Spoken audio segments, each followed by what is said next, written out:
자비원 사찰은 전라도 광주 외곽에 자리한 작은 절이었습니다. 이곳은 평범한 사찰처럼 보였지만 지역 주민들에게는 특별한 곳이었습니다. 자비원에서는 매일 무료 급식소를 운영했고 많은 노인들이 이곳에서 따뜻한 밥 한 끼와 위로를 얻어갔습니다. 해광 스님은 이 사찰을 15년째 지켜오고 있었습니다. 50대의 그는 단정한 회색 승복에 고요한 눈빛을 가진 스님이었습니다. 스님의 손은 거칠고 굵었지만 불경을 넘기는 모습은 놀랍도록 섬세했습니다.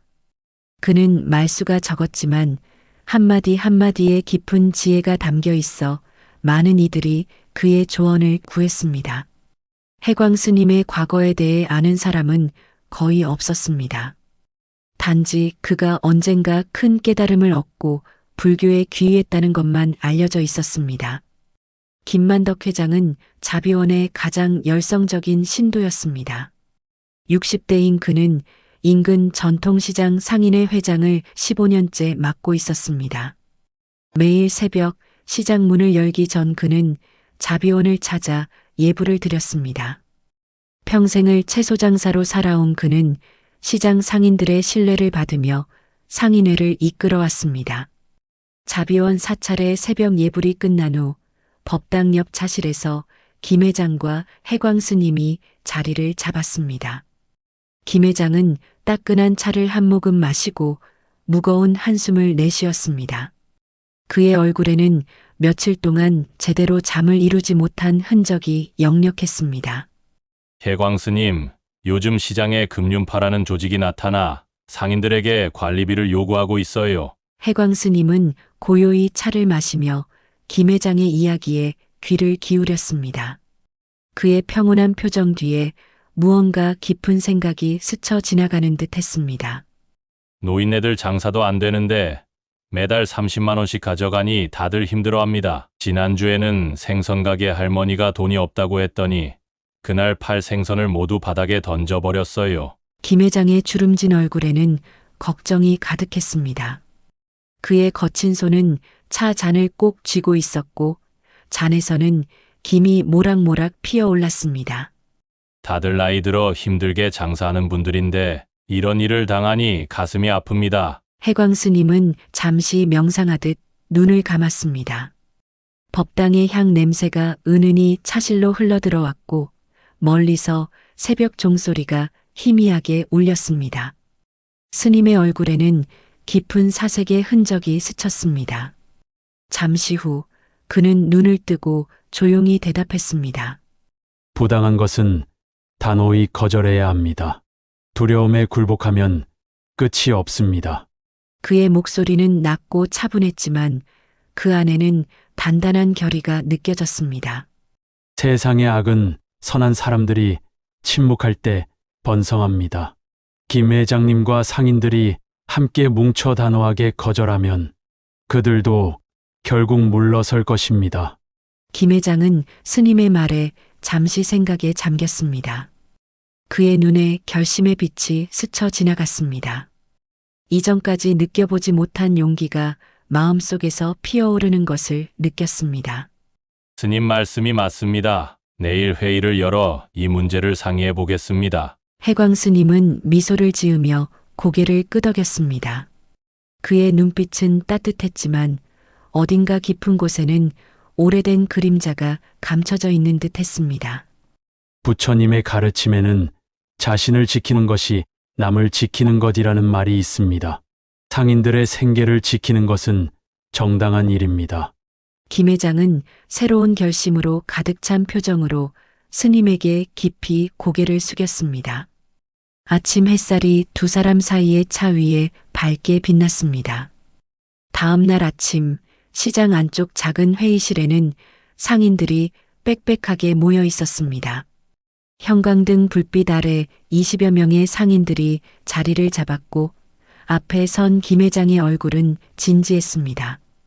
창문 너머로 시장의 분주한 모습이 보였지만 회의실 안은 무거운 침묵에 휩싸여 있었습니다. 여러분, 오늘 중요한 일로 모시게 됐습니다. 다들 알다시피 최근 금륜파라는 조직이 우리 시장에 와서 관리비를 요구하고 있습니다. 노인 상인들의 얼굴에 불안감이 스쳤습니다. 구석에 앉은 생선가게 할머니는 꼭 쥔 손수건을 만지작거렸고 정육점 아저씨는 굳은 표정으로 팔짱을 끼고 있었습니다. 어제 해광 스님을 뵙고 이 문제에 대해 상담을 드렸습니다. 이렇게 돈을 상납하면 끝도 없어요. 다 같이 힘을 합쳐서 거부해야 합니다. 그는 천천히 시선을 돌려 상인들의 얼굴을 하나하나 바라보았습니다. 조금씩 상인들의 표정이 변하기 시작했습니다. 처음에는 망설임과 두려움이 가득했지만 김 회장의 단호한 말에 점차 결의가 피어났습니다. 우리 모두 힘을 합쳐 거부합시다. 회의가 끝날 무렵 상인들은 하나둘 고개를 끄덕이며 결심을 다졌습니다. 김 회장의 눈에는 희망이 반짝였습니다. 이틀 후 금융파 조직원들이 시장에 나타났습니다. 검은 가죽 재킷을 입은 젊은 남자 셋이 가게마다 들러 관리비를 요구했지만 모든 상인들이 한결같이 거절했습니다. 첫째 날 금융파는 당황한 기색이 역력했습니다. 둘째 날에는 언성을 높이며 위협했지만 상인들은 묵묵히 거부했습니다. 그러나 셋째 날 금융파는 더 많은 인원을 데리고 왔습니다. 그들의 눈빛은 전날과 달리 차갑고 위험했습니다. 채소가게, 생선가게를 지나 마지막으로 김 회장의 가게 앞에 섰습니다. 김만덕 회장님, 왜 갑자기 마음이 변하셨습니까? 관리비 문제로 상인들을 선동하시는 것 같은데. 김 회장은 침착하게 대답했습니다.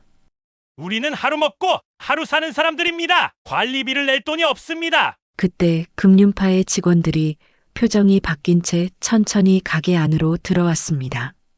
김 회장의 앞에 바짝 다가서며 낮은 목소리로 말했습니다. 회장님, 지금 장난 같아요. 김 회장이 대답하기도 전에 남자의 주먹이 그의 얼굴을 강타했습니다. 예상치 못한 공격에 김 회장은 쓰러졌고 다른 조직원들이 달려들어 집단으로 그를 폭행했습니다. 주변에서 비명소리가 들렸지만 그들은 멈추지 않았습니다. 금융파가 시장을 떠난 후 상인들이 달려와 쓰러진 김 회장을 발견했습니다. 그의 얼굴은 피로 범벅이 되어 있었습니다. 이 소식은 순식간에 시장 전체에 퍼졌습니다. 그러나 예상과 달리 상인들의 저항은 더욱 강해졌습니다. 김 회장의 희생을 본 상인들은 오히려 더욱 단결했습니다. 채소가게 할머니가 앞장서서 긴급 상인회의를 소집했습니다. 김 회장님이 우리를 위해 맞았습니다. 우린 절대 굴복해서는 안 됩니다. 이제 우리가 김 회장님의 뜻을 이어야 합니다. 정육점 아저씨가 일어서서 말했습니다. 맞습니다. 이대로 당하면 우리 시장은 끝장입니다. 다 함께 버티자고요. 시장의 결의는 그 어느 때보다 단단해졌습니다. 한편 병원 복도에는 소독약 냄새가 진하게 퍼져 있었습니다. 해광 스님은 조용히 걸음을 옮기며 병실 번호를 확인했습니다. 스님의 손에는 정성스럽게 포장된 과일 바구니가 들려 있었습니다.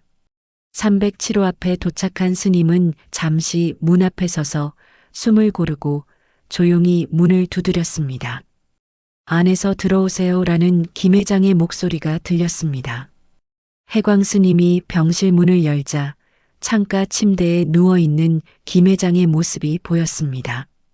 얼굴은 심하게 부어올랐고 오른쪽 눈 주위는 시퍼렇게 멍이 들어 있었습니다. 김 회장은 스님을 보자 몸을 일으키려 했지만 통증의 인상을 찌푸렸습니다. 움직이지 마세요. 해광 스님이 다가가 부드럽게 말했습니다. 그의 눈빛이 무거워졌습니다. 평소 고요하고 평온했던 스님의 표정에 깊은 그림자가 드리워졌습니다. 스님은 침대 옆 테이블에 과일 바구니를 내려놓았습니다. 회장님, 제 말씀 때문에 이런 일이 생겼네요. 죄송합니다. 김 회장은 아픔을 참으며 고개를 저었습니다. 아닙니다, 해광 스님. 스님 덕분에 용기를 냈을 뿐입니다. 오히려 감사합니다. 우리 시장 상인들, 이제야 정신을 차렸어요. 해광 스님은 침대 옆 의자에 조용히 앉았습니다. 그의 손이 무릎 위에서 미세하게 떨리는 것이 보였습니다. 그는 창밖을 바라보았고 그의 눈에 오래된 기억이 스치는 듯 했습니다. 잠시 침묵이 병실을 채웠습니다. 바깥에서는 앰뷸런스 소리가 멀어져 가고 있었습니다. 금륜파라는 조직에 대해 좀 아십니까? 스님이 조용히 물었습니다. 김 회장은 고개를 저었습니다. 잘은 모르고 최근에 이 지역에 나타났어요. 두목은 강태호라는 젊은 놈인데 다들 그 놈 눈빛이 섬뜩하다고 해요. 해광 스님의 눈이 깊어졌습니다. 그는 천천히 일어섰습니다. 빨리 회복하세요, 회장님. 이 일은 잘 해결될 것입니다. 김 회장은 의아한 표정으로 스님을 바라보았습니다. 해광 스님의 목소리와 표정이 평소와 달랐기 때문입니다. 그러나 스님은 더 이상 아무 말도 하지 않고 조용히 병실을 나섰습니다. 병원을 나와 걷는 해광 스님의 걸음이 무거워 보였습니다. 그는 매우 깊은 생각에 잠겨 있었고 그의 눈빛에는 오랫동안 보이지 않았던 날카로움이 어렸습니다. 해가 저물기 시작하는 하늘을 바라보던 스님은 깊은 한숨을 내쉬었습니다. 금륜파 사무실은 시내 뒷골목 2층 건물에 자리하고 있었습니다. 푸른 네온 사인이 달린 간판 안쪽으로 검은 가죽 소파와 대리석 테이블이 놓인 사무실이 있었습니다. 젊은 남자들이 담배 연기를 내뿜으며 서성이고 있었고 안쪽 방에서는 강태호가 이마를 찌푸린 채 부하들의 보고를 듣고 있었습니다. 그 시장 노인네들이 갑자기 왜 그러는 거야? 강태호는 책상을 세게 내리쳤습니다. 유리컵이 흔들려 물이 약간 쏟아졌습니다. 지난달까지만 해도 얌전히 돈 내던 놈들이 갑자기 한통속이 됐다고? 네, 형님. 다들 입을 모아 낼 돈 없다고만 합니다. 강태호는 천천히 의자에서 일어났습니다. 30대의 그는 날카로운 눈매와 상처가 남은 왼쪽 뺨이 특징적이었습니다. 검은 셔츠 소매를 걷어올린 그의 팔에는 용문신이 선명하게 새겨져 있었습니다. 제대로 본보기를 안 보여줬나 보네. 상인회 회장 그 노인네 병원에 실려갔다며. 부하가 고개를 끄덕였습니다. 그런데도 다른 상인들이 말을 안 듣는다고? 강태호는 창가로 걸어가 밖을 내다보았습니다. 그 노인네들 뒤에 누가 있는 건지. 이때 문이 열리고 마른 체격의 젊은 부하 김성민이 들어왔습니다. 형님, 자비원이라는 사찰이 문제입니다. 절이 무슨 연관이 있다고? 많은 시장 상인들이 이 사찰에 다닙니다. 특히 김만덕 회장은 매일 새벽 절에 간다고 합니다. 제가 병원에서 감시하던 중 한 스님이 김 회장을 방문하는 것을 봤습니다. 강태호의 눈이 가늘어졌습니다. 스님. 네, 자비원의 주지 해광 스님이라고 합니다. 강태호는 생각에 잠겼습니다. 그의 손가락이 책상 위를 가볍게 두드렸습니다. 그 사찰에 대해 더 알아봤어? 성민이 고개를 끄덕였습니다. 자비원은 무료급식소를 운영하며 지역 노인들에게 식사를 제공합니다. 겉으로는 작은 사찰처럼 보이지만 상당히 많은 신도가 있습니다. 특히 보시금이 꽤 된다고 합니다. 월 수입이 우리 예상보다 훨씬 많을 것 같습니다. 흥미롭군. 강태호의 입가에 미소가 번졌습니다. 그는 다시 자리에 앉아 손을 모았습니다. 저 노인네들이 스님 말을 듣고 우리에게 맞서기 시작한 거야. 영상이나 하던 스님이 왜 이런 일에 끼어든 거지? 방 안의 부하들은 대답 없이 서로 눈길을 교환했습니다. 강태호는 천천히 일어나 창가로 다시 걸어갔습니다. 그의 눈빛이 날카로워졌습니다. 시장만이 아니라 저 사찰도 우리 영역으로 만들자. 꽤 돈이 될 것 같아. 그의 말에 부하들이 긴장된 표정으로 고개를 끄덕였습니다. 강태호는 창밖으로 보이는 도시의 불빛을 응시하며 생각에 잠겼습니다. 그의 표정은 냉정했지만 눈 깊은 곳에는 뭔가 다른 감정이 스쳐 지나갔습니다. 대처라. 네가 먼저 가서 상황을 살펴봐. 너무 강하게 나가지 말고 그 스님이 어떤 사람인지 어떤 반응을 보이는지 확인하고 와. 앞에 서 있던 대철이 고개를 숙였습니다. 해가 저물자 금륜파 사무실의 불빛이 밤하늘에 파란 빛을 드리웠습니다. 강태호는 창가에 오랫동안 서서 멀리 도시 외곽 산자락에 있는 작은 불빛 하나를 바라보고 있었습니다. 그곳은 자비원 사찰이 있는 방향이었습니다. 다음 날 이른 오후 자비원 사찰의 고요함이 방문객들의 발소리로 깨어졌습니다. 검은 정장을 입은 남자 5명이 사찰 입구를 지나 법당 쪽으로 걸어왔습니다. 그들의 걸음걸이에는 거만함이 묻어 있었고 시선은 사찰 곳곳을 탐색하듯 움직였습니다. 법당 앞 마당에서 연꽃 화분에 물을 주던 해광 스님은 그들을 발견하고 조용히 물뿌리개를 내려놓았습니다. 스님의 표정은 평온했지만 눈빛은 경계심을 숨기지 못했습니다. 어서 오십시오. 해광 스님이 두 손을 모으며 인사했습니다. 선두에 선 남자가 한 걸음 앞으로 나섰습니다. 대철이라 불리는 그는 서른 즈음으로 보였고 왼쪽 눈썹 위에 작은 흉터가 있었습니다. 스님, 저희는 이 지역 질서를 담당하는 금륜파입니다. 대철은 부드럽게 말했지만 그 목소리에는 위협이 깔려 있었습니다. 잠시 이야기 나눌 시간이 있을까요? 해광 스님은 고개를 끄덕였습니다. 차 한 잔 어떠십니까? 스님은 그들을 법당 옆 차실로 안내했습니다. 5명의 남자들은 주변을 경계하듯 살피며 자리에 앉았습니다. 해광 스님은 조용히 주전자를 들어 찻잔에 차를 따랐습니다. 스님의 손놀림은 차분했지만 그 움직임에는 묘한 균형과 힘이 실려 있었습니다. 무슨 일로 사찰을 찾아오셨나요? 스님이 물었습니다. 대철은 차를 받아들며 잠시 향을 맡았습니다. 스님께서 김만덕 회장과 가깝다고 들었습니다. 최근 시장 상인들이 저희와의 관계에서 약간의 오해가 있는 것 같아서요. 오해라고요. 네, 저희는 시장의 안전과 질서를 위해 일하고 있습니다. 상인들에게 받는 관리비는 그들의 안전을 보장하기 위한 최소한의 비용이죠. 대철은 미소를 지으며 말했습니다. 스님께서 시장 상인들에게 관리비를 잘 내라고 설득해 주시면 좋겠습니다. 해광 스님은 침묵 속에서 자신의 차를 마셨습니다. 그의 눈에는 깊은 통찰력이 비쳤습니다. 그리고 대철이 목소리를 낮추었습니다. 저희가 이 자비원 사찰도 보호해드리면 어떨까 싶습니다. 요즘 세상이 험하니까요. 월 300만 원이면 충분하겠죠. 사찰에 오는 보시금을 생각하면 그리 큰 금액은 아닐 겁니다. 방 안에 무거운 침묵이 내려앉았습니다. 대철의 부하들은 긴장한 듯 주변을 살폈고 창문 너머로 무료 급식소에서 식사 준비를 하는 노인들의 모습이 보였습니다. 해광 스님은 천천히 찻잔을 내려놓았습니다.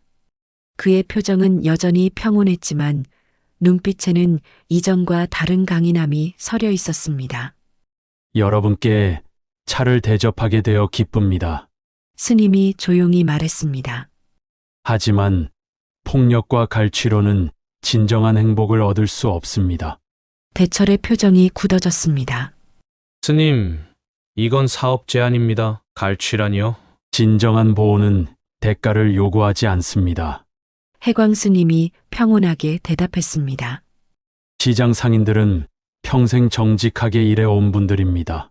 그들의 생계를 위협하는 일은 옳지 않습니다. 대철의 얼굴이 순간 붉게 변했습니다. 그는 차 잔을 3개 내려놓아 찬물이 테이블 위로 쏟아졌습니다. 스님께서 이렇게 나오실 줄은 몰랐네요. 우린 좋게 말하려 했는데. 대철이 벌떡 일어섰고 다른 부하들도 함께 자리에서 일어났습니다. 가장 젊어 보이는 부하가 갑자기 테이블을 발로 찼고 찻잔들이 바닥으로 떨어져 산산조각 났습니다. 이봐, 진정해. 대철이 말했지만 그의 목소리에는 제지하는 의미가 없었습니다. 부하들은 이미 흥분 상태였습니다. 그들은 차실을 나와 무료 급식소로 향했습니다. 그곳에서는 몇몇 노인들이 저녁 식사를 준비하고 있었습니다. 한 부하가 국그릇을 바닥에 던졌습니다. 뜨거운 국물이 사방으로 튀었고 노인들은 겁에 질려 뒤로 물러섰습니다. 다른 부하들도 가세에 식기들을 던지고 음식을 발로 차기 시작했습니다. 배식대 위에 정렬되어 있던 반찬들이 땅바닥에 나뒹굴었고 쌀을 담은 큰 통이 쓰러져 하얀 쌀알이 마당 가득 흩어졌습니다. 해광 스님이 조용히 급식소로 걸어왔습니다. 그의 표정은 여전히 고요했습니다. 폭력은 더 큰 폭력을 낳을 뿐입니다. 스님이 부드럽지만 단호한 목소리로 말했습니다. 여기 계신 분들은 아무 잘못이 없습니다. 대철은 스님의 평온함에 더욱 분노했습니다. 그는 스님에게 바짝 다가가 위협적으로 서서 말했습니다. 다음에 올 땐 이렇게 친절하지 않을 겁니다. 잘 생각해 보세요. 해광 스님의 눈에 잠시 날카로운 빛이 스쳤지만 곧 다시 평온한 표정으로 돌아왔습니다. 조폭들이 떠나는 동안 해광 스님은 넘어진 노인을 부축해 일으켰습니다. 사찰의 고요함이 돌아왔지만 그것은 폭풍 전의 고요함 같았습니다. 사흘이 지난 오후 자비원 사찰은 잠시나마 평화를 되찾은 듯 했습니다. 해광 스님은 조용히 법당한 마당을 쓸고 있었습니다. 그의 손길은 부드럽고 차분했으며 마치 마당을 쓰는 것이 아니라 자신의 마음을 정리하는 듯한 깊은 집중력이 느껴졌습니다. 사찰 뒤편 급식소에서는 노인 신도들이 며칠 전 금륜파가 깨트린 그릇들을 새 것으로 교체한 후 다시 식사 준비를 시작했습니다. 그들의 움직임에는 불안감이 묻어 있었지만 서로를 격려하며 일상을 되찾으려 노력하고 있었습니다. 70대로 보이는 할머니 둘이 함께 쌀을 씻고 있었고 다른 스님들은 채소를 다듬고 국거리를 손질하고 있었습니다. 마당 한켠에 마련된 오래된 나무 평상에는 퇴원한 김 회장이 앉아 있었습니다. 그의 얼굴은 여전히 부어 있었고 왼팔은 깁스를 한 채였지만 눈빛만은 흔들림이 없었습니다. 햇살이 그의 주름진 얼굴을 비추었고 상처와 멍이 선명하게 드러났습니다. 김 회장은 잠시 하늘을 올려다보다가 해광 스님을 향해 시선을 돌렸습니다. 스님, 정말 괜찮으신 겁니까? 그 사람들이 또 올 것 같은데. 김 회장이 걱정스러운 목소리로 물었습니다. 해광 스님은 빗자루질을 멈추지 않고 고개를 끄덕였습니다. 걱정 마세요. 모든 것은 인연 따라 흘러갑니다. 그의 말이 채 끝나기도 전에 사찰 입구에서 발소리가 들려왔습니다. 처음에는 희미했지만 점점 크고 거칠어졌습니다. 발소리뿐만 아니라 웃음소리와 욕설이 섞인 목소리도 들려왔습니다.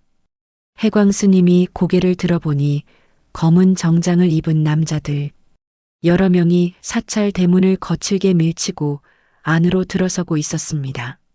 사찰의 평화로운 분위기가 순식간에 무거운 긴장감으로 변했습니다.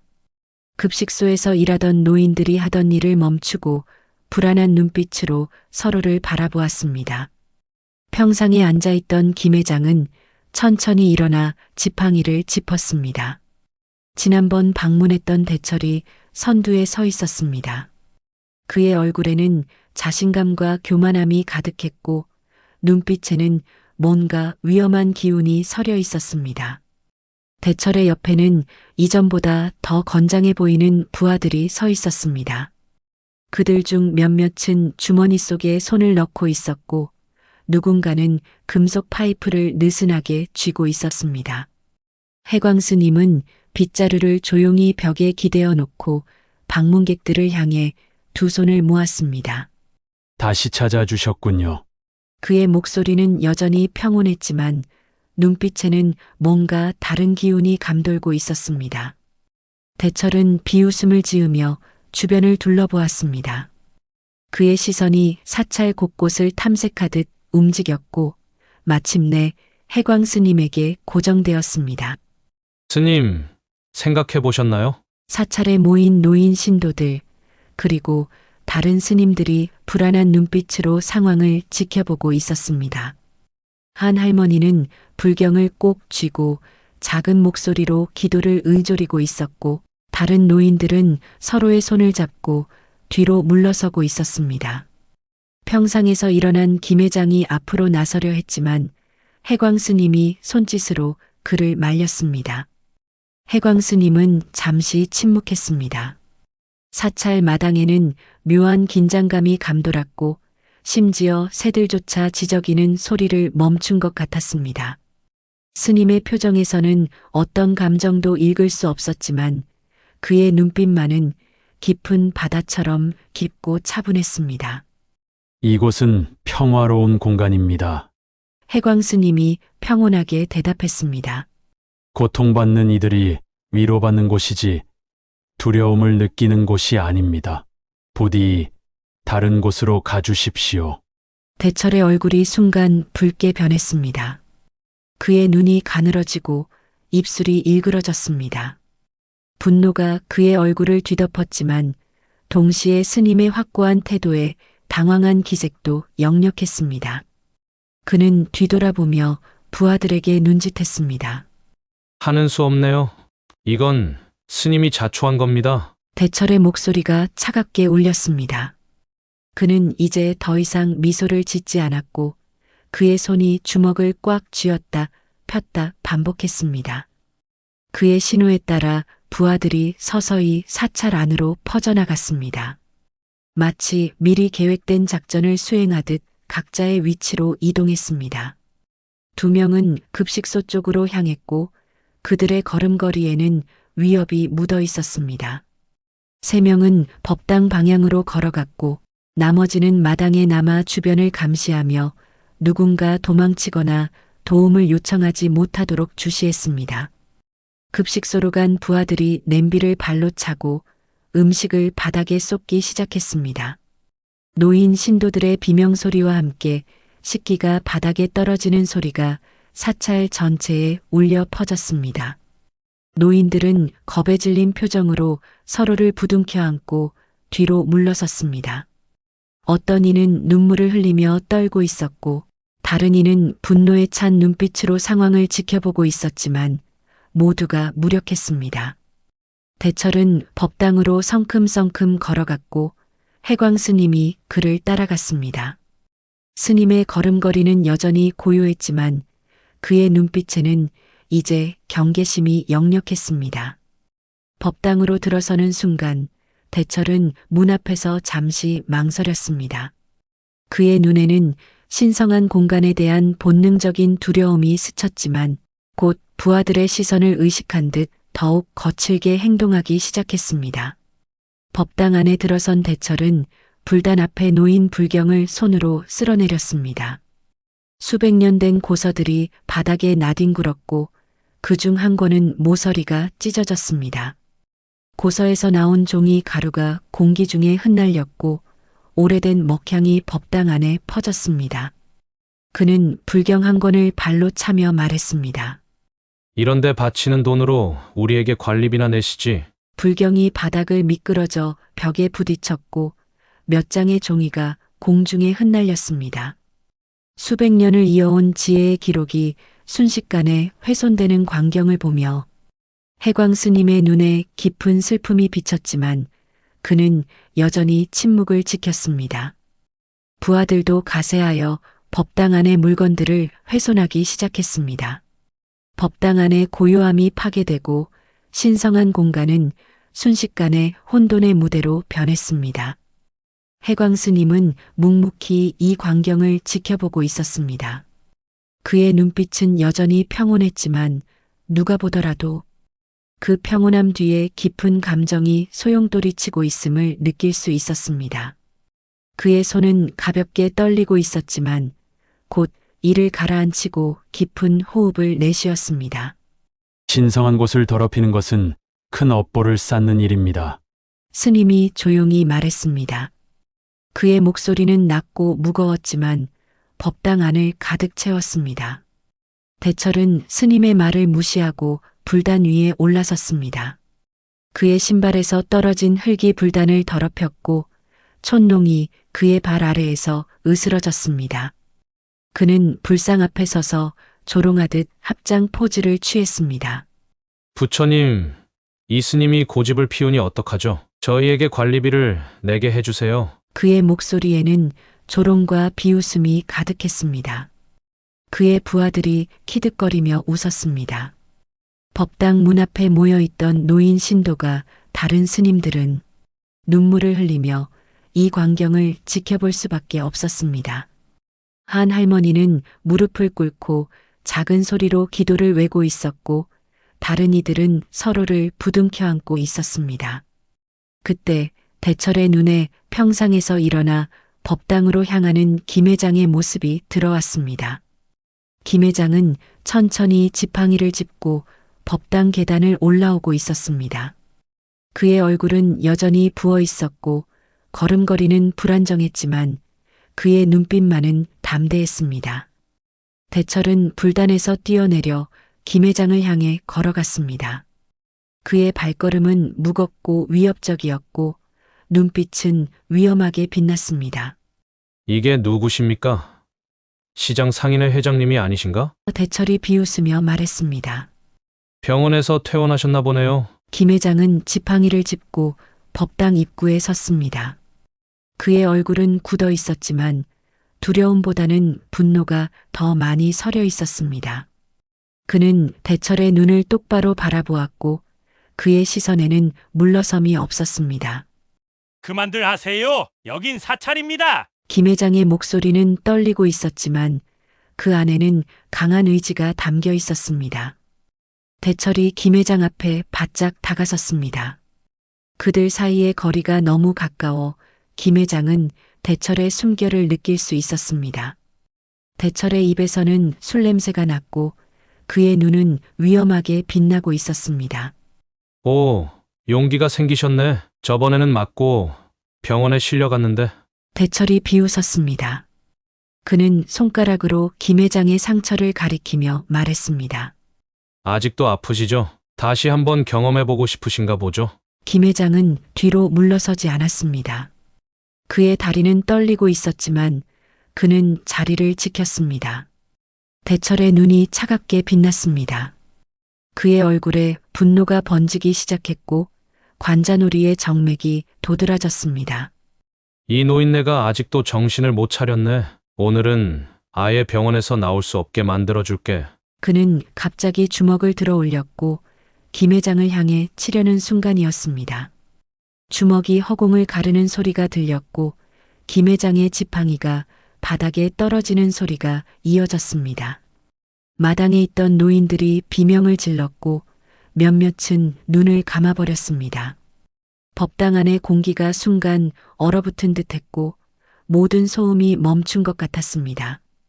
김 회장은 눈 하나 깜짝하지 않고 그 자리에 서 있었습니다.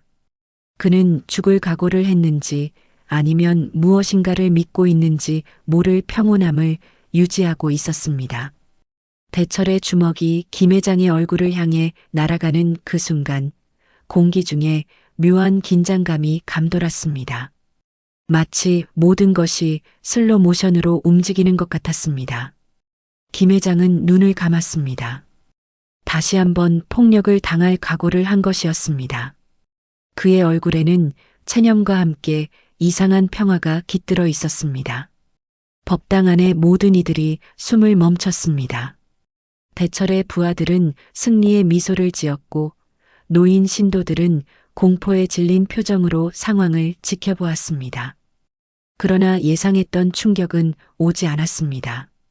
주먹이 얼굴에 닿는 감각 대신 어떤 변화가 느껴졌습니다. 공기의 흐름이 달라진 것 같았고 법당 안의 분위기가 순식간에 바뀌었습니다. 김 회장이 조심스럽게 눈을 떴을 때 그는 놀라운 광경을 목격했습니다. 해광 스님이 언제 움직였는지 어떻게 그 자리에 도착했는지 알 수 없었지만 스님은 김 회장과 대철 사이에 서 있었습니다. 더 놀라운 것은 스님이 대철의 주먹을 한 손으로 가볍게 잡고 있다는 사실이었습니다. 스님의 손은 대철의 주먹을 완전히 감싸고 있었고 그 힘은 부드럽지만 철벽같이 단단했습니다. 해광 스님의 표정이 변했습니다. 더 이상 그의 눈에는 평온함이 없었습니다. 대신 그곳에는 누구도 본 적 없는 날카로운 빛이 번쩍였습니다. 수십 년간 잠들어 있던 무언가가 깨어난 듯했고 그의 눈빛에서는 과거의 그림자가 스쳐 지나갔습니다. 해광 스님의 눈빛이 변하는 그 순간 사찰 전체가 마치 다른 공간으로 변한 것 같았습니다. 대철의 얼굴이 창백해졌습니다. 그의 주먹은 스님의 손 안에서 꼼짝 못하고 있었고 그가 힘을 주면 줄수록 더 단단하게 고정되는 것 같았습니다. 그의 눈에는 처음으로 두려움이 번졌고 그 순간 그는 무언가를 깨달은 듯 했습니다. 이 스님이 단순한 수행자가 아니라는 것을. 해광 스님의 눈에서 무언가가 변했습니다. 지금까지 평온하고 자비로웠던 그의 눈빛이 순식간에 날카로운 칼날처럼 변했습니다. 그것은 단순한 분노가 아니었습니다. 수십 년간 봉인되어 있던 무언가가 깨어난 듯한 오래된 불꽃이 다시 타오르는 듯한 눈빛이었습니다. 손을 놓으시지요. 해광 스님의 목소리는 여전히 부드러웠지만 그 안에는 지금까지 없었던 단단한 힘이 실려 있었습니다. 대철은 자신의 주먹이 스님의 손에 완벽하게 제압된 상황이 믿기지 않았습니다.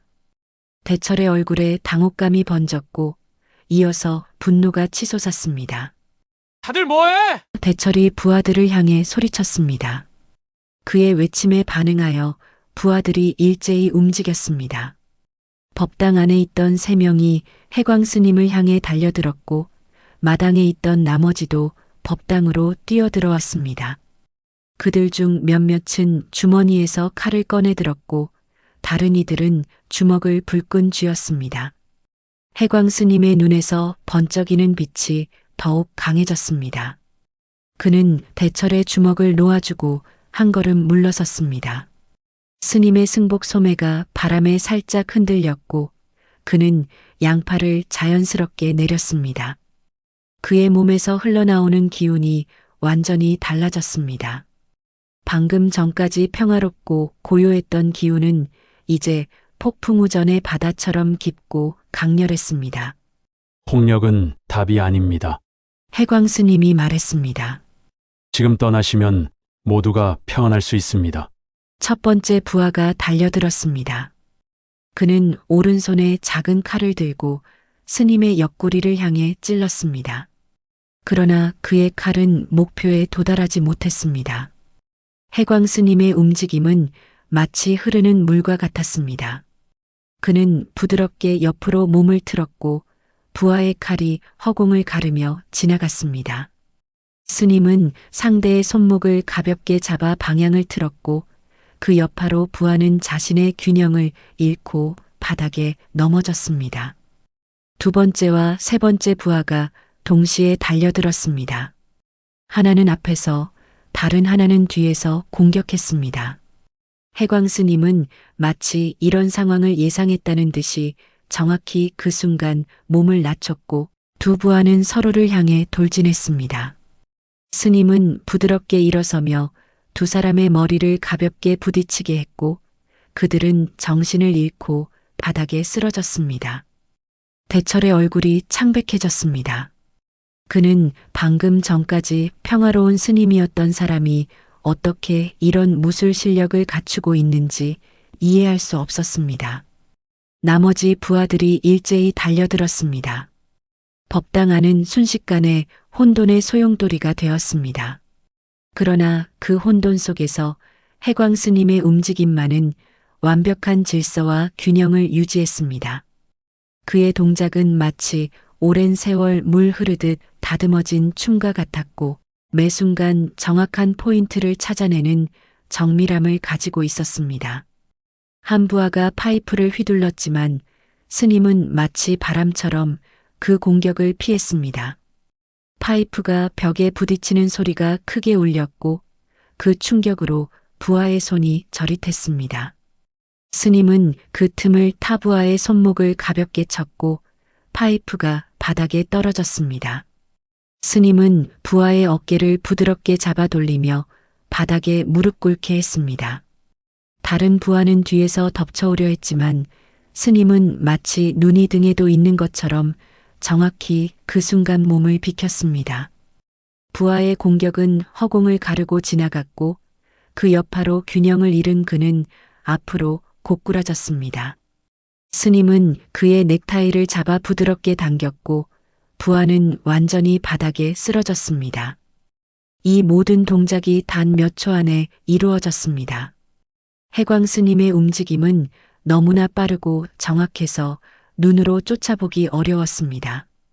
그의 발걸음은 가볍고 소리 없었으며 손동작은 물 흐르듯 부드러웠지만 그 효과는 강철처럼 단단했습니다. 무엇보다 놀라운 것은 스님이 단 한 명의 부하도 심각하게 다치게 하지 않았다는 점이었습니다. 그는 모든 공격을 무효화시켰지만 누구에게도 진짜 해를 입히지 않았습니다. 1분도 채 지나지 않아 법당 안의 모든 부하들이 바닥에 누워 있거나 무릎을 꿇고 있었습니다. 어떤 이는 정신을 잃었고 다른 이들은 공포에 질려 움직이지 못했습니다. 그들 중 단 한 명도 스님에게 손 하나 제대로 대지 못했습니다. 마지막으로 대철만이 서 있었습니다. 그의 얼굴은 창백했고 눈은 공포로 가득 차 있었습니다. 그는 주머니에서 작은 칼을 꺼내 해광 스님을 향해 들이밀었습니다. 해광 스님은 고요하게 그를 바라보았습니다. 스님의 눈빛이 다시 변했습니다. 날카로운 빛은 사라지고 이제 그곳에는 깊은 연민과 이해의 빛이 깃들어 있었습니다. 두려움은 더 큰 두려움을 낳을 뿐입니다. 스님이 부드럽게 말했습니다.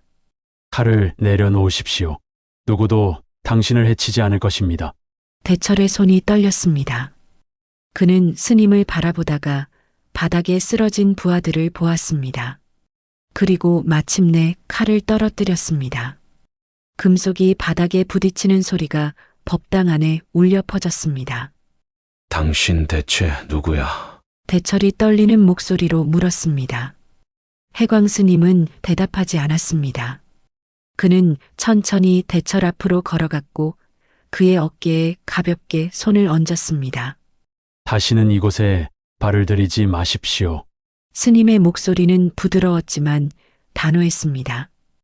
대철의 눈에 패배의 빛이 스쳤습니다. 그는 스님을 한 번 더 바라본 후 몸을 돌려 법당을 뛰쳐나갔습니다. 정신을 차린 부하들도 하나둘 일어나 도망치기 시작했습니다. 그들은 미처 신발도 신지 못한 채 사찰 밖으로 달려나갔고 일부는 넘어지며 무릎이 까지기도 했지만 뒤돌아보지 않았습니다.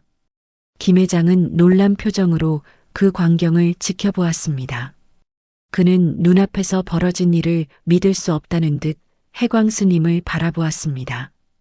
김 회장이 말을 시작했지만 무슨 말을 해야 할지 몰라 그대로 멈추었습니다. 해광 스님은 천천히 숨을 내쉬었습니다. 그의 어깨가 약간 떨리는 것이 보였습니다. 무언가 오랫동안 억눌러온 기운이 다시 솟아올랐다가 가라앉는 것 같았습니다. 스님은 잠시 눈을 감고 깊은 호흡을 한 후 다시 눈을 떴을 때는 예전의 평온한 모습으로 돌아와 있었습니다. 괜찮으십니까, 회장님? 스님이 김 회장에게 다가가 물었습니다. 김 회장은 여전히 충격에서 벗어나지 못한 표정이었지만 고개를 끄덕였습니다. 스님, 어떻게 이런 일이... 해광 스님은 미소로 답했습니다. 오래전 일입니다. 지금은 중요하지 않습니다. 그는 김 회장의 팔을 부축해 법당 밖으로 나왔습니다. 마당에는 노인 신도들과 다른 스님들이 모여 있었고 그들의 눈에는 경외감과 놀라움이 가득했습니다. 스님은 그들에게도 미소를 지어 보였습니다. 사찰에 다시 평화가 찾아왔지만 그것은 이전과는 다른 종류의 평화였습니다. 노인들의 눈빛에는 해광 스님을 바라보는 시선이 달라져 있었고 사찰 전체에는 묘한 긴장감이 감돌고 있었습니다. 한편 사찰에서 금륜파 사무실로 도망친 대철과 부하들은 숨을 헐떡이며 강태호 앞에 섰습니다. 그들의 얼굴은 공포로 창백했고 옷은 땀과 먼지로 더럽혀져 있었습니다. 형님, 그 스님 보통 사람이 아닙니다. 대철이 떨리는 목소리로 말했습니다. 강태호는 대철의 얼굴을 노려보았습니다. 무슨 소리야? 8명이나 갔는데 스님 하나한테 당했다고? 아니요, 형님. 그건 스님이 아니었습니다. 그 움직임은 평생 봐온 적 없는 수준이었습니다. 강태호는 자리에서 벌떡 일어났습니다. 그의 눈에 이상한 빛이 번쩍였습니다. 그것은 두려움이자 동시에 흥분이었습니다. 내가 직접 가봐야겠어. 강태호의 목소리가 어둡게 울렸습니다. 해가 저물기 시작한 늦은 오후, 자비원 사찰은 평화로운 저녁 예불을 준비하고 있었습니다. 해광 스님은 법당 안에서 향을 피우고 있었고 몇몇 노인 신도들은 작은 목소리로 연부를 외고 있었습니다. 저녁 노을이 사찰의 기와지붕 위로 붉게 물들었고 바람에 풍경 소리가 은은하게 울렸습니다. 사찰 앞 도로에서 여러 대의 차량이 멈추는 소리가 들렸습니다. 무거운 발소리와 함께 사람들이 내리는 소리, 그리고 낮은 목소리로 대화하는 소리가 사찰 담장을 넘어 흘러들어왔습니다. 해광 스님은 향을 마저 피우고 법당 밖으로 나왔습니다. 그의 표정은 평온했지만 눈빛은 이전과 달리 경계심이 서려 있었습니다. 저녁 햇살이 금륜파 일행의 실루엣을 길게 느렸습니다. 검은 정장을 입은 남자들이 줄지어 사찰 대문을 지나 안으로 들어왔습니다. 20명 가까운 사람들이 사찰 마당을 가득 채웠고 그들의 얼굴에는 공통적으로 차가운 저기가 서려 있었습니다. 맨 앞에 선 남자는 다른 이들과 달랐습니다. 강태호였습니다. 그는 검은 셔츠에 회색 정장 재킷을 입고 있었고 오른손에는 가죽 장갑을, 왼손목에는 비싸 보이는 시계를 차고 있었습니다. 스님 어디 계십니까? 강태호가 낮고 무거운 목소리로 물었습니다. 그의 목소리에는 분노가 억눌려 있었지만 동시에 묘한 기대감도 섞여 있었습니다. 해광 스님이 법당 계단 위에 조용히 서 있었습니다. 그는 두 손을 소매 안에 넣고 강태호를 바라보았습니다. 스님의 눈빛은 평온했지만 그 안에는 깊은 경계심이 서려 있었습니다. 무슨 일로 이렇게 많은 분들과 함께 오셨습니까? 해광 스님이 차분하게 물었습니다. 강태호는 천천히 계단을 올라 스님과 가까워졌습니다. 그의 눈은 스님의 얼굴을 탐색하듯 살폈고 그 시선은 점점 더 날카로워졌습니다. 감히 내 사람들을 건드린 노인네가 누군지 보러 왔습니다. 그런데 스님을 보니 강태호의 말이 갑자기 멈추었습니다. 그는 해광 스님의 얼굴을 자세히 살폈습니다. 그리고 특히 그 눈빛에서 무언가 익숙한 것을 느꼈습니다. 순간 20년 전의 기억이 강태호의 머릿속에 폭포수처럼 쏟아졌습니다. 어린 시절, 비 오는 밤 포장마차에서 그 끔찍한 밤의 기억이 그를 덮쳤습니다. 강태호의 얼굴이 창백해졌습니다. 그의 표정이 순식간에 굳어졌고 눈에는 충격과 분노, 그리고 믿을 수 없다는 감정이 번갈아 스쳤습니다. 그는 한 걸음 물러났다가 다시 앞으로 다가섰습니다. 그의 손이 무의식적으로 주먹을 쥐었다 폈다 반복했습니다. 당신 범천이지. 스님의 눈이 순간 커졌습니다. 범천? 그 전설의 범천이라고? 범천파의 두모? 작은 목소리들이 사방에서 들렸습니다. 몇몇 나이 든 부하들의 얼굴에 두려움이 스쳤습니다. 그들에게 범천이라는 이름은 단순한 이름이 아니라 공포와 경외의 대상이었습니다. 해광 스님은 여전히 침묵을 지키고 있었습니다. 그의 눈에는 지금까지 볼 수 없었던 깊은 슬픔과 회한이 서려 있었습니다. 그때 강태호는 해광 스님 앞으로 얼굴을 가까이 하며 귓속말로 말했습니다. 나야. 그때 포장마차에서 너가 죽인 그 남자의 아들. 기억나? 순간 해광 스님의 표정이 일그러졌습니다. 그리고 해광 스님의 눈앞에 20년 전 그날의 기억이 참혹하게 밀려왔습니다. 비가 차갑게 내리던 늦은 밤, 광주의 변두리 골목길, 좁은 거리를 따라 늘어선 포장마차들 사이로 빗물이 웅덩이를 만들고 있었습니다. 골목 초입에 자리 잡은 행복식당이라는 작은 포장마차. 그곳에서 한 가족이 비를 피해 늦은 저녁을 먹고 있었습니다. 강태호의 아버지는 공사장에서 하루 종일 일한 후 오랜만에 가족에게 따뜻한 식사를 대접하고 있었습니다. 그의 거친 손에는 못질로 인한 상처가 가득했지만 아들의 머리를 쓰다듬는 그 손길만큼은 세상에서 가장 따뜻했습니다. 그때 골목 안쪽에서 언성이 높아지기 시작했습니다. 처음에는 멀게 들리던 소리가 점점 가까워졌고 취기 섞인 고함 소리가 빗소리를 뚫고 울려 퍼졌습니다. 범천파와 라이벌 조직인 청용파 사이에 영역 다툼이 벌어진 것이었습니다. 처음에는 말싸움에 불과했지만 술기운과 오래된 반목이 섞이며 순식간에 물리적 충돌로 번졌습니다. 비에 젖은 아스팔트 위로 두 무리의 남자들이 서로를 밀치고 주먹을 휘두르기 시작했습니다. 젊은 시절의 범천, 지금의 해광 스님은 그날 자신의 부하들과 함께 있었습니다. 30대의 그는 날카로운 눈매와 단단한 체격을 가진 조직의 두목이었습니다. 심장 위치에는 붉은 용이 새겨진 문신이 있었고 그의 손등에는 수많은 싸움의 흔적인 흉터가 남아 있었습니다. 범천은 부하들을 말리며 외쳤지만 이미 상황은 그의 통제를 벗어났습니다. 청용파에서 누군가 칼을 들어 범천파 중 한 조직원에게 휘두른 것입니다. 순간 양쪽 조직원들이 일제히 주머니에서 칼을 꺼내 들었고 골목은 순식간에 수라장이 되었습니다. 금속이 부딪히는 날카로운 소리와 함께 첫 번째 비명이 울려 퍼졌습니다. 그 순간부터 시간이 느려지는 것 같았습니다.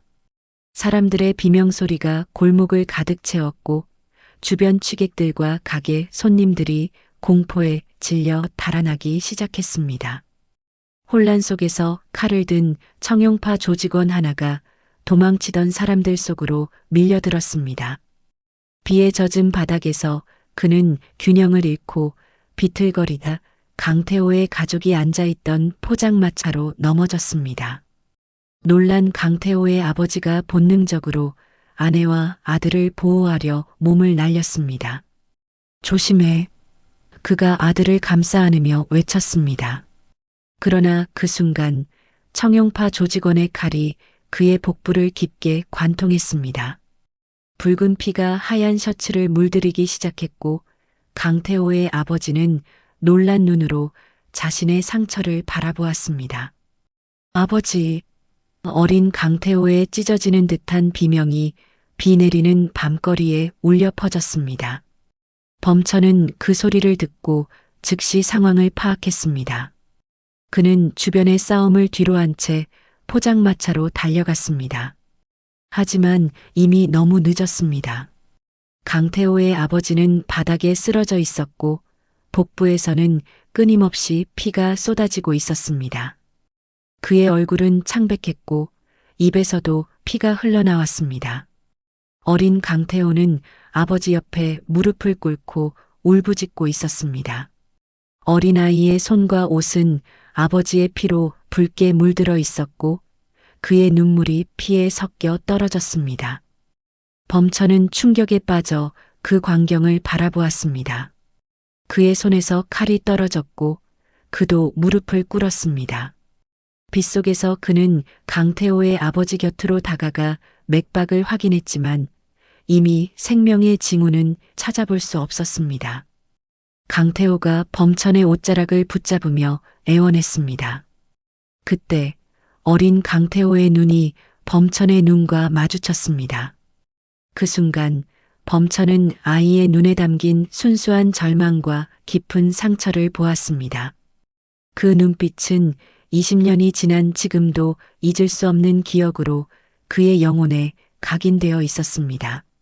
미안하다. 범천은 떨리는 목소리로 말했지만 강태호는 그의 말을 듣지 못한 채 아버지의 가슴을 흔들며 계속 울부짖었습니다. 혼란이 계속되는 와중에 누군가 포장마차의 가스통을 건드렸습니다.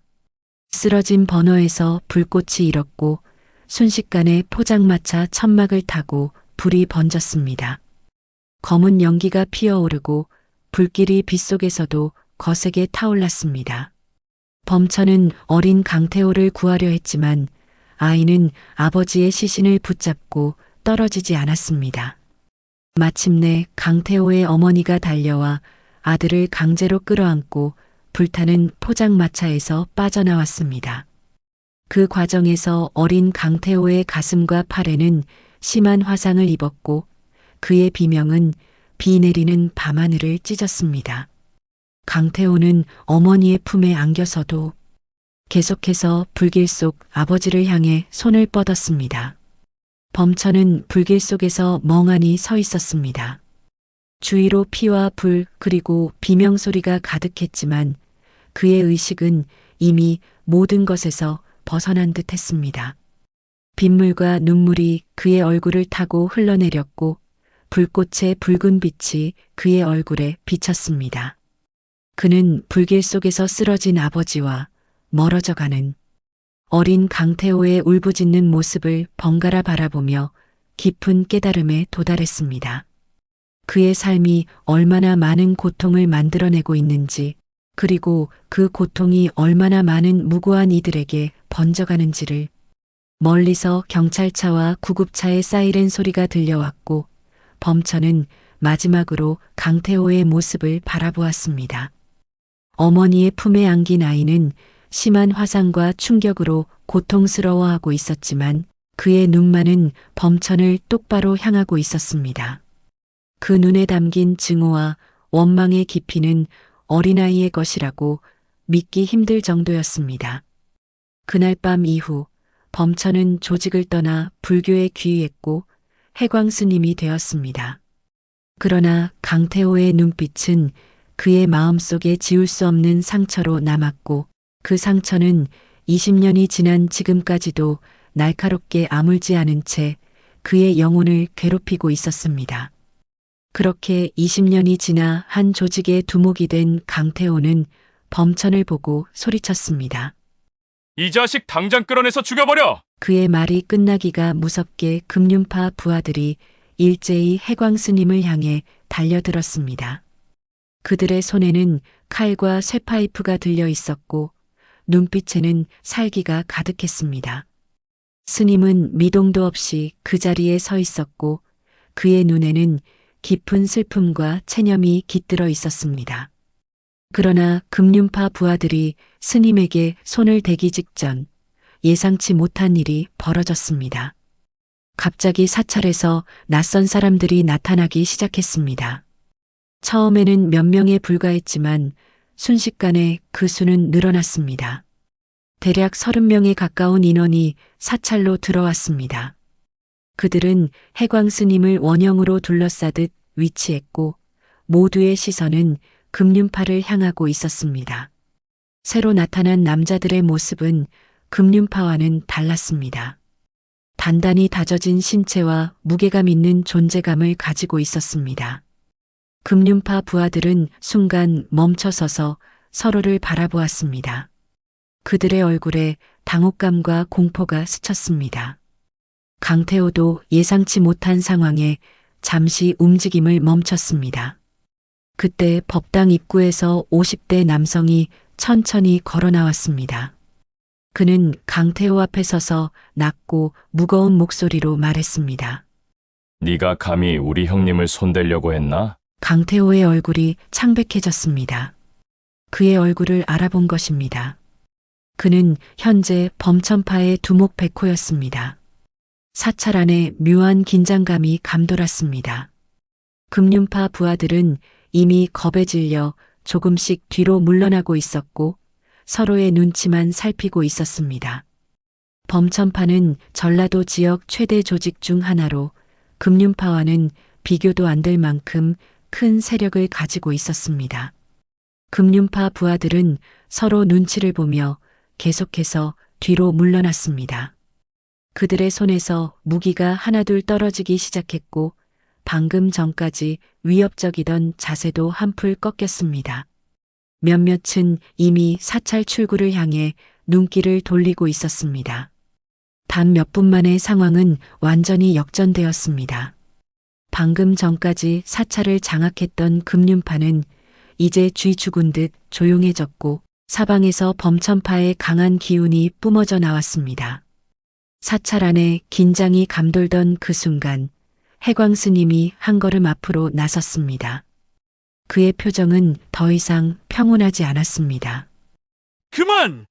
스님의 목소리가 법당 안에 우레처럼 울려 퍼졌습니다. 그 한마디에 범천파와 금륜파 모두 동작을 멈추었습니다. 스님의 목소리에는 수십 년 전 조직의 두목으로서 수많은 부하를 이끌던 시절의 카리스마가 고스란히 담겨 있었습니다. 내가 너희에게 나서지 말라 했거늘! 스님의 말에 백호와 다른 범천파 조직원들의 표정이 복잡해졌습니다. 사흘 전 늦은 밤, 사찰 뒤편에 위치한 작은 정자에서 불빛이 새어나오고 있었습니다. 해광 스님은 차를 마시며 오랜만에 찾아온 방문객들을 맞이하고 있었습니다. 백호를 비롯한 5명의 조직원들, 범천파의 간부들이었습니다. 20년이 지났지만 그들은 여전히 해광 스님을 형님이라 불렀습니다. 모두 잘 지내고 있었구나. 스님이 미소를 지으며 말했습니다. 하지만 이렇게 한밤중에 다 같이 찾아오다니 무슨 일이 있는 게 분명하군. 백호는 잠시 망설이다가 입을 열었습니다. 요즘 금륜파라는 조직이 시장과 사찰을 위협한다고 들었습니다. 해광 스님의 표정이 순간 어두워졌습니다. 그는 이미 알고 있었습니다. 저희가 해결할까요? 해광 스님은 차를 내려놓고 단호하게 고개를 저었습니다. 절대 무력으로 나서지 마라. 백호가 항변하려 했지만 스님의 손짓에 입을 다물었습니다. 이것은 내 문제다. 내가 해결해야 할 일이야. 스님의 목소리는 부드러웠지만 단호했습니다. 더 이상 피를 보고 싶지 않아. 백호와 다른 간부들은 불만스러운 표정이었지만 더 이상 항변하지 않았습니다. 약속해라. 무슨 일이 있어도 나서지 않겠다고. 해광 스님이 다시 한번 강조했습니다. 백호는 깊은 한숨을 내쉬었습니다. 알겠습니다, 형님. 하지만 해광 스님의 바램과 달리 자신의 눈앞에는 범천파와 금륜파가 한자리에 서 있었습니다. 해광 스님은 백호를 비롯한 범천파 간부들을 바라보았습니다. 그들의 눈에는 죄송함과 함께 확고한 결의가 담겨 있었습니다. 범천파가 등장한 후 금륜파 조직원들은 전의를 상실했지만 해광 스님은 모두의 예상을 뒤엎는 행동을 했습니다. 그는 천천히 강태호 앞으로 걸어가 그의 앞에 무릎을 꿇었습니다. 사찰 안에 있던 모든 사람들이 충격에 빠졌습니다. 범천파 간부들의 얼굴에 당혹감이 번졌고 법당 안의 신도들은 숨을 죽였습니다. 백호가 다가가려 했지만 스님은 손짓으로 그를 멈춰 세웠습니다. 그렇다. 내가 범천이다. 스님의 목소리는 낮고 무거웠지만 법당 안의 모든 이가 그 말을 똑똑히 들었습니다. 강태호의 얼굴이 굳어졌고 그의 눈에는 복잡한 감정이 교차했습니다. 그날 포장마차에서 자네 아버지가 희생된 것은 내 책임이다. 스님은 고개를 숙인 채 말을 이었습니다. 그의 목소리에는 20년간 짊어져온 죄책감과 후회가 묻어 있었습니다. 나의 조직이 일으킨 싸움이 무고한 자네 아버지의 목숨을 앗아갔다. 법당 안이 완전히 조용해졌습니다. 그날 이후 나는 조직을 떠나 불교에 귀의했고 20년간 그 죄책감으로 매일 참회하며 살아왔다. 매일 밤 자네 아버지를 위한 기도를 올렸고 내가 일으킨 고통을 조금이라도 갚기 위해 이 사찰을 세워 어려운 이들을 돕고자 했다. 강태호의 얼굴에 감정이 번졌습니다. 분노와 증오, 그리고 혼란이 뒤섞인 표정이었습니다. 그의 손이 무의식적으로 주먹을 쥐었다 폈다 반복했습니다. 스님은 고개를 들어 강태호를 똑바로 바라보았습니다. 그의 눈에는 깊은 슬픔과 함께 평화가 깃들어 있었습니다. 너의 한을 풀고 싶다면 내 목숨을 가져가라. 하지만 이곳의 무고한 사람들은 해치지 말아달라. 스님의 말에 법당 안에 있던 노인 신도들이 흐느끼기 시작했습니다. 어떤 이는 무릎을 꿇고 기도를 올렸고 다른 이들은 서로를 부둥켜 안았습니다. 범천파 간부들의 얼굴에는 비통함이 서렸지만 그들은 스님의 뜻을 거스르지 않고 그 자리에 서 있었습니다. 강태호는 한동안 말이 없었습니다. 그는 무릎 꿇은 스님을 내려다보며 복잡한 감정에 휩싸였습니다. 그동안 증오해온 상대가 지금 그의 앞에 무릎을 꿇고 있었습니다. 하지만 자신의 앞에서 진심으로 용서를 빌며 무릎 꿇어 있는 스님을 바라보니 무언가 이상한 감정에 휩싸였습니다. 그리고 이곳에서 스님을 해한다면 범천파와 무력 충돌이 벌어질 것이고 그럼 자신의 부하들이 많은 타격을 입을 것이 분명했습니다. 마침내 강태호는 깊은 한숨을 내쉬며 말했습니다. 오늘은 여기까지야. 그의 목소리에는 여전히 분노가 묻어 있었지만 동시에 혼란스러움도 느껴졌습니다. 그는 부하들을 향해 손짓했고 금륜파 조직원들은 서둘러 법당을 빠져나가기 시작했습니다.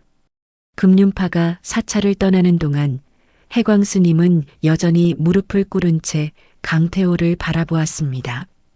그의 얼굴에는 깊은 슬픔과 이해, 그리고 희미한 희망이 섞여 있었습니다. 20년간의 속죄가 마침내 시작점을 찾은 것 같았습니다. 사찰의 대문이 닫히고 마지막 금륜파 부하가 떠난 후에도 스님은 한동안 그 자리에 무릎을 꿇고 있었습니다. 그의 어깨가 미세하게 떨리는 것이 보였고 누군가는 그의 눈에서 눈물이 흐르는 것을 보았다고 했습니다. 20년 동안 억눌러온 감정이 마침내 해방된 순간이었습니다. 백호가 조심스럽게 다가와 스님의 어깨에 손을 얹었습니다. 스님은 천천히 고개를 들었습니다. 그의 얼굴에는 이상하게도 평온함이 깃들어 있었습니다. 괜찮다. 모든 것은 인연에 따라 흘러가는 법이니. 그는 천천히 자리에서 일어났고 법당 안의 혼란을 정리하기 시작했습니다. 그렇게 사흘이 지났습니다. 어느 날 아침 금륜파 사무실의 공기는 무겁고 침울했습니다. 강태호는 창가에 서서 흘러가는 구름을 바라보고 있었습니다. 그의 표정은 굳어 있었고 눈빛에는 깊은 생각의 그림자가 드리워져 있었습니다. 사흘 전 자비원 사찰에서 있었던 일은 그의 마음에 큰 혼란을 가져왔습니다. 지금까지 증오해온 사람을 마주했지만 그가 상상했던 것과는 전혀 다른 모습이었습니다. 그때 사무실 문이 열리고 젊은 조직원이 급하게 들어왔습니다. 형님 큰일 났습니다.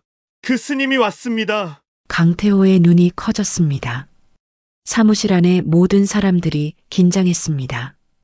일부 부하들은 벌써 주머니 속으로 손을 넣었고 다른 이들은 서로 눈빛을 교환했습니다. 강태호는 잠시 생각에 잠겼다가 결단을 내렸습니다. 올려보내. 측근들은 걱정스러운 눈빛을 보냈습니다. 괜찮아. 그 스님이 나를 해치러 왔다면 혼자 오지 않았을 거야. 몇 분 후 해광 스님이 사무실 문 앞에 도착했습니다.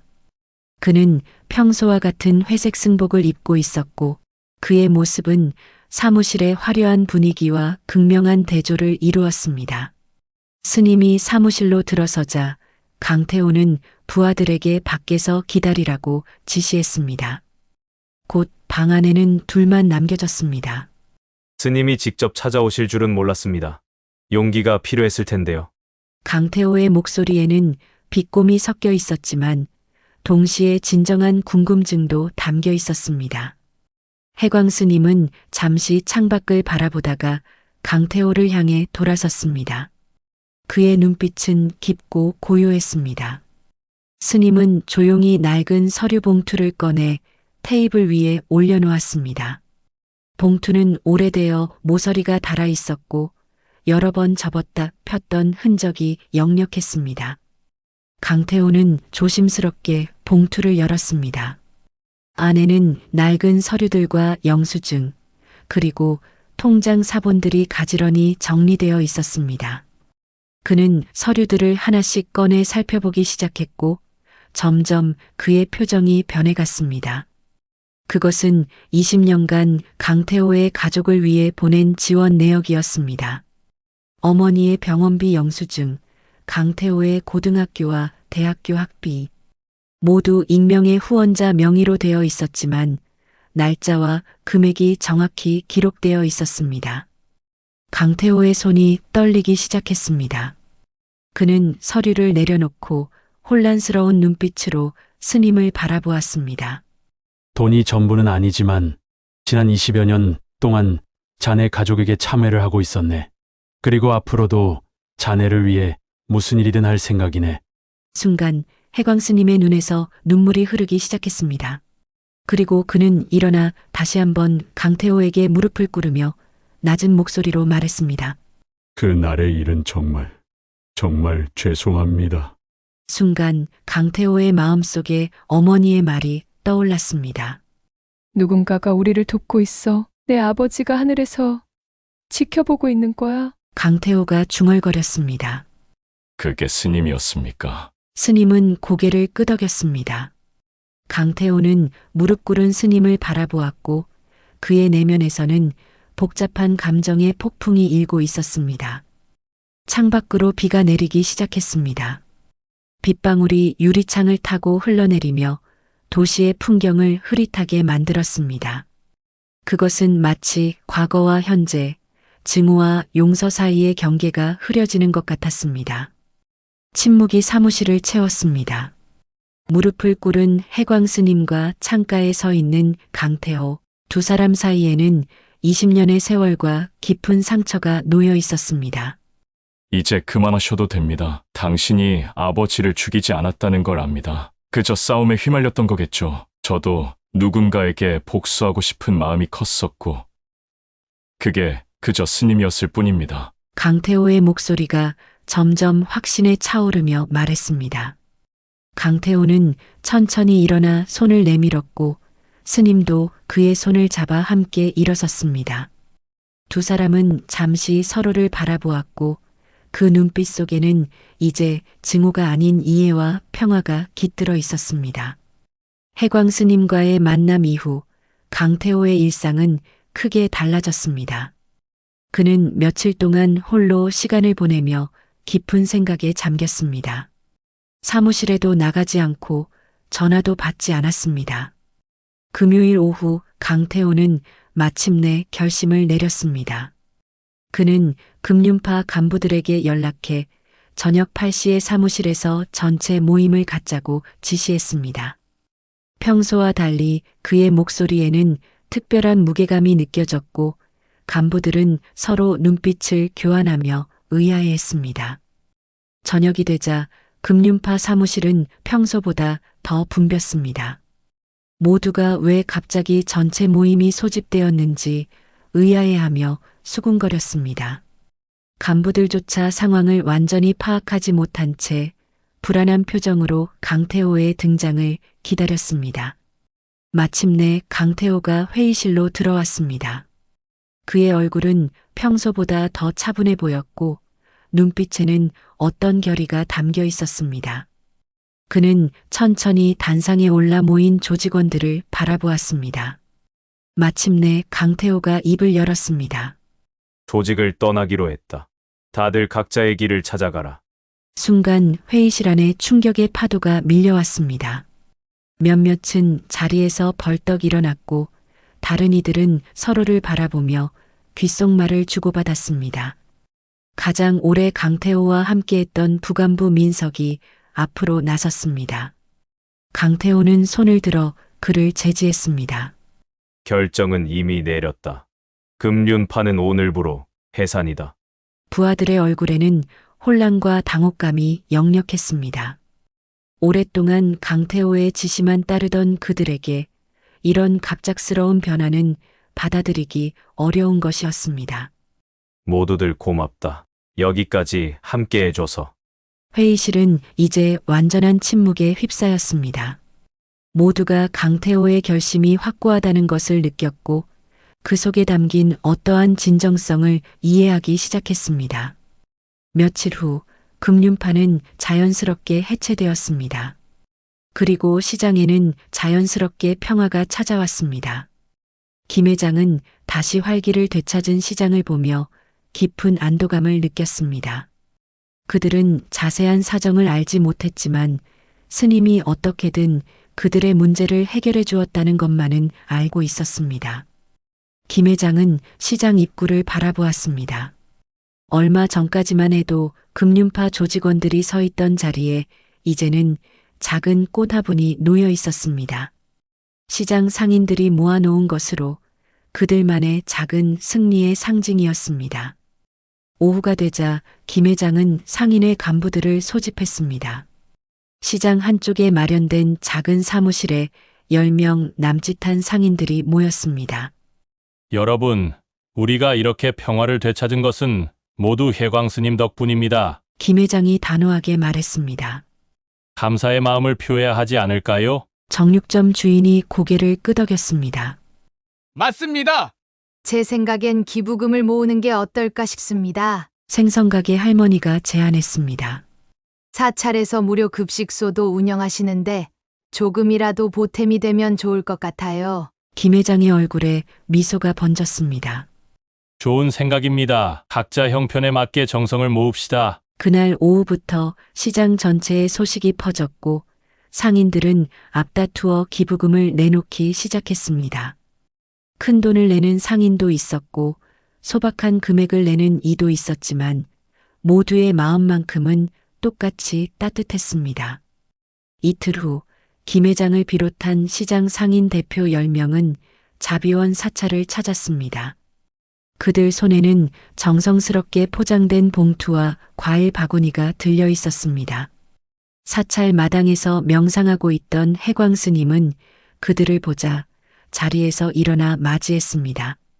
어서 오십시오. 모두 건강해 보이니 반갑습니다. 스님이 미소를 지으며 말했습니다. 김 회장이 앞으로 나서서 봉투를 건넸습니다. 스님, 저희가 이렇게 평화롭게 장사할 수 있게 된 것은 모두 스님 덕분입니다. 작은 정성이지만 받아주십시오. 혜광 스님은 잠시 생각에 잠겼다가 고개를 저었습니다. 제가 한 일은 없습니다.